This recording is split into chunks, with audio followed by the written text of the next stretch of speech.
Rahab, faith behind the wall. Jericho was sealed shut. The gates were locked, the walls were towering, the city looked untouchable. But heaven had already made a decision. The walls were still standing, but they were sentenced. The city was still functioning, but it was shaking. The people still felt protected, but fear had entered the room. And inside that city was Rahab, a woman with a past, a woman with a reputation, a woman others had dismissed. But God saw what people missed. God saw faith.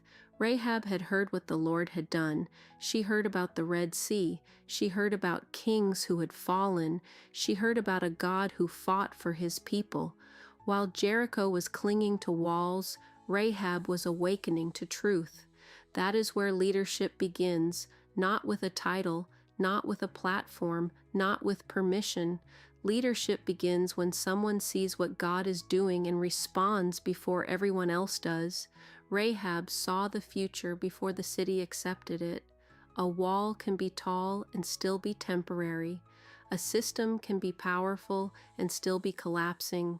A city can look secure and still be standing outside the will of God.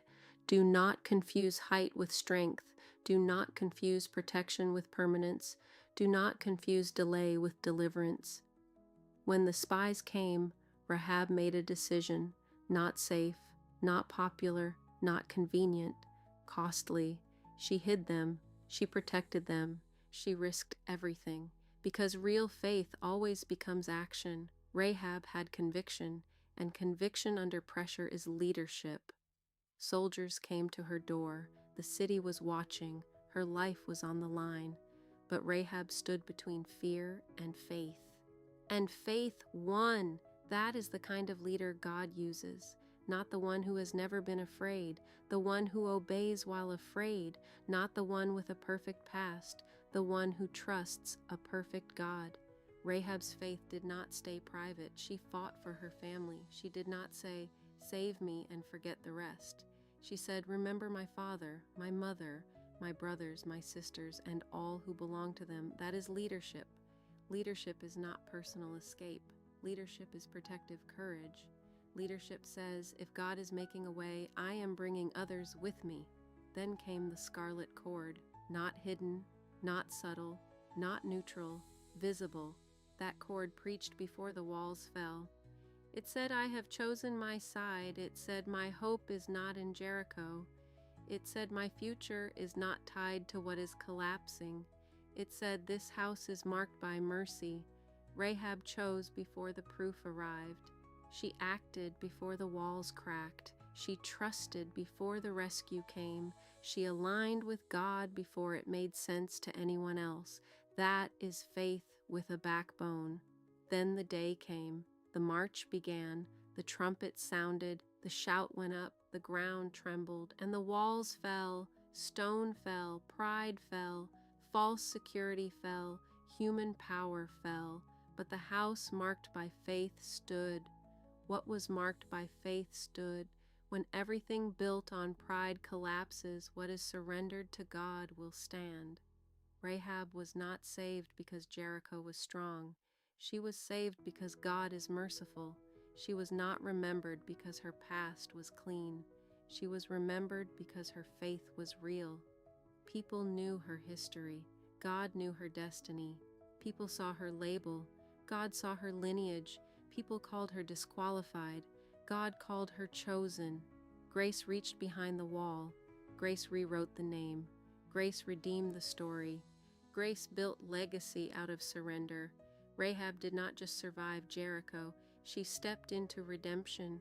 The outsider became family. The overlooked became essential. The woman with a past became part of the lineage of Jesus. That is not survival. That is legacy. Leader, this is your word. Stop bowing to walls God has already judged. Stop protecting what God is preparing to bring down. Stop mistaking survival for surrender.